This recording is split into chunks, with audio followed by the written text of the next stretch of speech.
Hey guys, welcome back to my channel where I review different action figures. Today I'll be reviewing the Mcfarlane Toys DC Multiverse Justice League Snyder Cut Darkseid, and this is the armored version. And so we'll go ahead and get into this review. And so we'll go ahead and start with the box, which is the same size as the Steppenwolf one, and it's obviously a lot larger than the normal DC Multiverse boxes. So you can see it here, Darkseid armored right there, Justice League logo. You've got a little gold label logo right here because this one is the variant of the normal one. I didn't like that one as much, and so I waited to get this one, which I am very happy with. And on the side here, got that. On the back, you've got a picture that is also on the trading card, as well as all of the other figures. Got that on the side there. Got the top, which is pretty plain. And finally, the bottom with words and the barcode. And so yeah, there you have it for the box. Now we'll go ahead and take a look at the accessories. And so they come with a DC Multiverse stand that comes with every figure, black all over, pegged up the figure stand up, and a small DC logo, which actually looks off-centered than most. Let's actually compare real quick. Yeah, that's a little different. It's off-center right there, so a little different than your other stands. Not exactly the same this time. That's a little interesting. And then you have the trading card right here, which has no color to it because it's the variant, so it's black and white. We saw this with the red and blue suit Superman as well. And then you got the source and real name and a small bio that if you'd like to read, you can pause the video now. And then for his main accessory, you've got kind of this like axe hammer sort of thing. Looks very cool. It's got a nice sort of silver, and it looks like it's got like a little bit of another color in there. I can't really tell, but it just looks very nice. It's got a ton of detail all over it. Got this spike at the bottom, all these grip places right here. Looks like that's the main gripping point. And then you got these sharp ends right here, which aren't actually sharp at all. They're very worn and just look very alien-like and futuristic. And it looks very good, just like Steppenwolf's axe. And if you want to get this one in, it's a little bit tricky. His hand is very tight on here.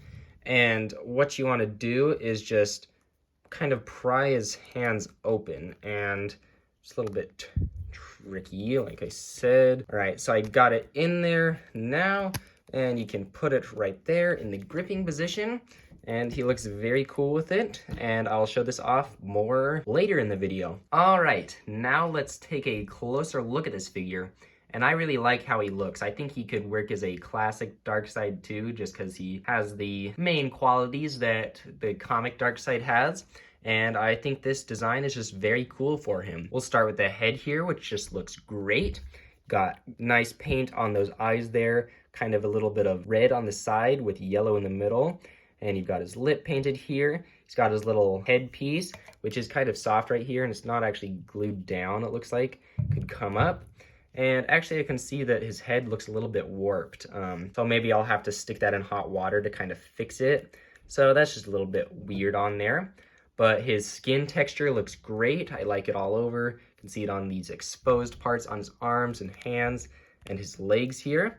And the color of his skin looks very good too. Nice rocky look to it. The only thing I would have added would probably be a black wash to it to just kind of bring out more details in there. You can see it's kind of on the legs down here, but they didn't really do anything to the arms or the head that much. So I'd like to just see some of that. And then for his armor pieces, you have a ton of detail in there, looking very futuristic, like I said, and alien-like. You've got the Omega symbol right here, looking very cool. And the blue color to it looks awesome. It's got sort of a shiny and matte look to it. I think it just looks great all over on him. And I just love all the details on here. It looks very nice, and I just overall really like it. And then lower down here, you've got his loincloth sort of pieces of armor. And this one's able to move like this. They're all in the softer plastic so you can get more movement. Got a little bit of armor on the legs here. And you have his boots, which look just as good as all of the other pieces of armor on there. And so there you have it for a closer look at Darkseid. And now articulation time. So we'll start with the head here. Does not go up too much, can't go down that much either. Can go side to side and get some great tilt in there. Got the arms, just go up that far, go all the way around. You don't have any butterfly joints on this figure. And I don't think I mentioned on the Steppenwolf one, but he doesn't have it either. But it still can move very nicely up and down and all around. You've got the bicep swivel right there, double jointed elbows this time. You've got the wrist, which turn all the way around and have that same sort of newer hinge right there. You've got the torso, which moves forward that much, which is more than most Mcfarlane figures, and then also back very far. Can rotate it like that. You've got the legs, which go forward that much, back that much, out to the side all the way. You've got thigh rotation right there, single jointed knee, which goes back about, that's a little stiff of a joint right there. And then you've got the feet, which move forward and back, turn side to side, don't really pivot too much. And then you've got toe articulation.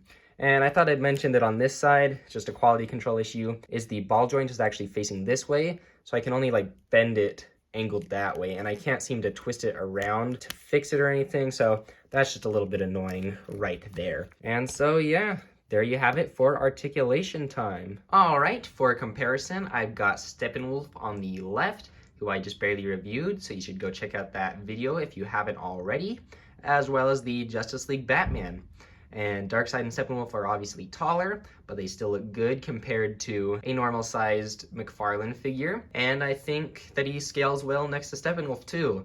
It looks like he's maybe just a little bit taller if you don't include his little horn things on Steppenwolf, and I think they all just look great standing next to each other. Now we'll take a look at some different poses. And so here is the first one in his classic Darkseid pose, and then another very classic Darkseid pose, and finally a pose that Darkseid did in the movie, and it also shows it on the trading card, and I just think it looks very cool. And so there you have it for some different poses. All right, so overall this is an awesome figure. I'm really happy that I got him, and I definitely like how this version looks better than the original where he has no chest armor, and I'm glad I picked this one up. He's got a ton of super great details with his armor and his just sort of rocky skin. His face sculpt is especially good. It's got nice paint all over. Could have used a little bit of a black wash on his skin, but it does still look good as is. I really like his accessory, very cool. Could have used some extra hands maybe, so you could switch the hands he's holding it in and just have two relaxed hands. Or maybe even give him two fists. I think that would be some nice alternative hands. And I also think this figure has great articulation. I think it's better than the Steppenwolf one. This time he has double jointed elbows. And I feel like he's a lot more sturdy. He's a lot easier to pose and stand up. And he's definitely not as loose as the Steppenwolf was. The only parts this guy's really loose in is the legs, which not really any at all. And the torso, again, like if you just kind of shake it around, he'll move in the torso just because he's a lot heavier in this upper part. But yeah, I really like this figure, and I am glad that I have him in my collection. And for my next review, it is going to be a surprise. I will have it out Tuesday, so be sure to watch out for that video. And if you enjoyed this video, be sure to like and subscribe if you haven't already. And I hope you have a good rest of your day, and I will see you in the next video.